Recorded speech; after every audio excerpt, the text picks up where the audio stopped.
The Wild Swans at Coole by William Butler Yeats, 1865 to 1939.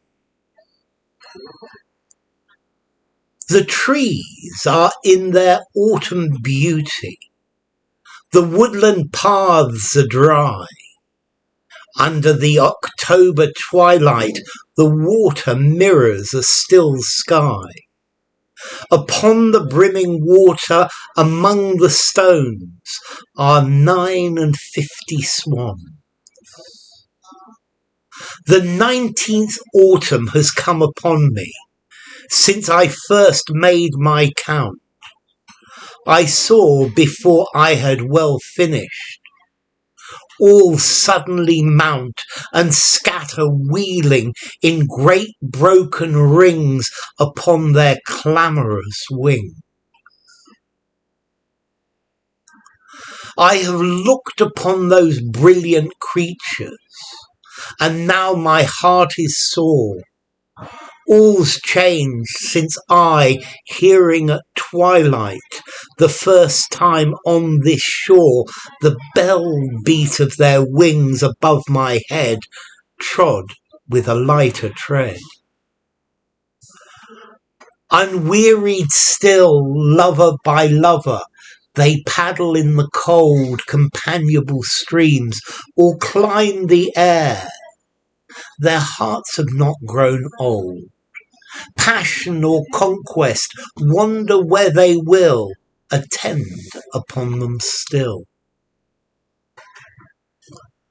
But now they drift on the still water, mysterious, beautiful.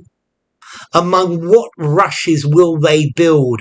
By what lake's edge or pool delight men's eyes when I awake some day to find they have flown away?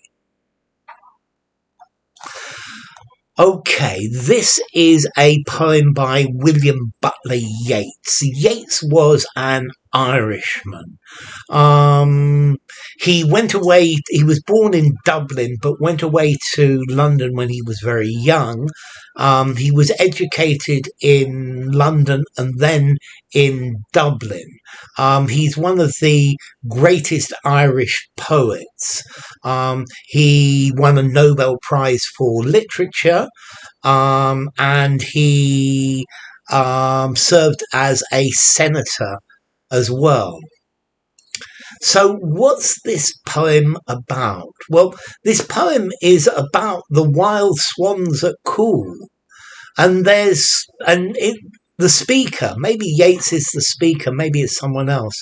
The speaker always goes to this place, Coole, where there is I guess there's a lake or a river. And he always counts the swans. I think for him to count the swans properly, it's got to be a lake. And he every year he goes to look at the swans, and he sees their beauty, and he sees how the way that the swans act and what they do has not changed. The swans have still paired off with each other and are still with their pairs. And the swans still do the things that they always did. And these swans are free. They're free to do anything they want. And he's wondering about the day that maybe one day he'll come and they'll all have flown away. And I think maybe the speaker is jealous of their freedom, that they can do anything they want, and I think he wishes that he were like them, and that time and the world don't weary him. That for these swans, their nature doesn't change as the years go by. Whereas we as humans, as we get older, our nature changes. We become more tired and perhaps more disillusioned with the world. So the trees are in their autumn beauty. It's autumn. The woodland paths are dry, so it hasn't been raining. And under the October twilight, the water mirrors a still sky. So it's a still day. There's not really any wind, and the sky and the you can see the sky in the water, and it's twilight. It's getting dark. And upon the brimming water, so this lake is full.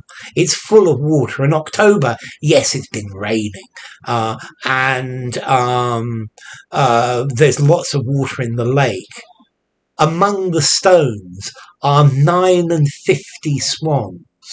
So he sees them, he counts them, and there are 59 swans this year. The 19th autumn has come upon me since I first made my count.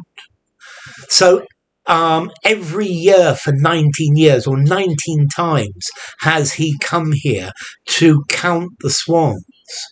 So clearly he loves the swans. He thinks that this is a beautiful thing. And for many years he's been coming to see them. And he comes to see them in autumn, and he counts them. I saw, before I had well finished, all suddenly mount. Okay, so he's counting them, and before he finishes counting them, they suddenly all fly away. And if you actually have ever seen a swan taking off from the water, it's just a single one is a very impressive thing. There's lots of noise, there's lots of movement, there's splashing. It's a really impressive thing. And you almost see the swan running over the surface of the water to gain speed.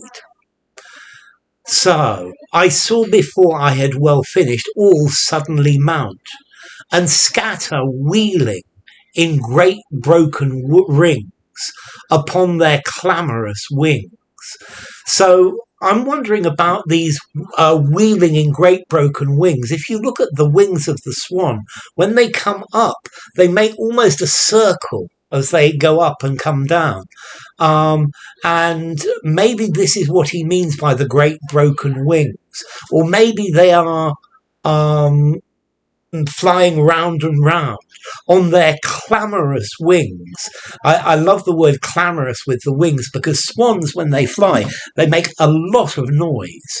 And he's describing this scene beautifully. All the swans taking off, and the shapes, the beautiful shapes in the way that they fly, and the sounds that they make. I have looked upon those brilliant creatures, and now my heart is sore. All's changed since I, hearing at twilight, the first time on this shore, the bell beat of their wings above my head, trod with a lighter tread. So he's looking at these beautiful animals, and his heart is sore. He feels sad because life is changing. All has changed. But let's see, has the world changed? Clearly the world hasn't changed. The swans haven't changed. But he has changed as a person. I think his attitudes to the world have changed. He's become harder in this world, and it makes him sad. He's lost his innocence, and a long time has gone since, for the first time, he came here at twilight and heard the bell beat of their wings. The bell beat. I love this bell beat. It's talking about the sound of the beating wings of the swan above my head. Trod with a lighter tread. So I think here he trod with a lighter tread. He's saying that he was, when he first came here to hear them, he was young, he was naive, he was innocent, he had a lot of illusion for the world. But he now sees how he has changed, and the comparison of changes within him. But There is no change with the swan. Unwearied still, lover by lover, they paddle. So the swans are still not tired, lover by lover. So swans pair off. They make a pair, and they pair for life. And so lover by lover, the swans in their pairs, they paddle in the cold companionable streams. So they paddle in the cold streams, or they climb into the air. They fly into the air. Their hearts have not grown old, so they haven't tired of each other. They are still a pair, and they continue to be a pair, and swans mate for life. Passion or conquest, wander where they will, attend upon them still. So it doesn't matter what they do. If they go through periods of passion or conquest, or wherever they go, they are still a pair. They still attend on each other. And I think maybe here he's wondering about this compared to his own life, and you might infer that he had a love affair with someone, but this that their hearts grew cold, that the love affair ended for some reason. But now they drift on the still water, mysterious, beautiful. So yes, the swans are still here on the water, beautiful and mysterious.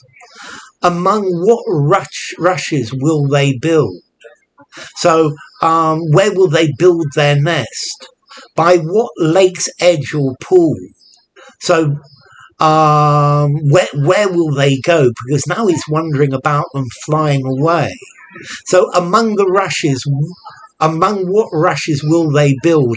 By what lake's edge or pool delight men's eyes when I awake some day to find that they have flown away?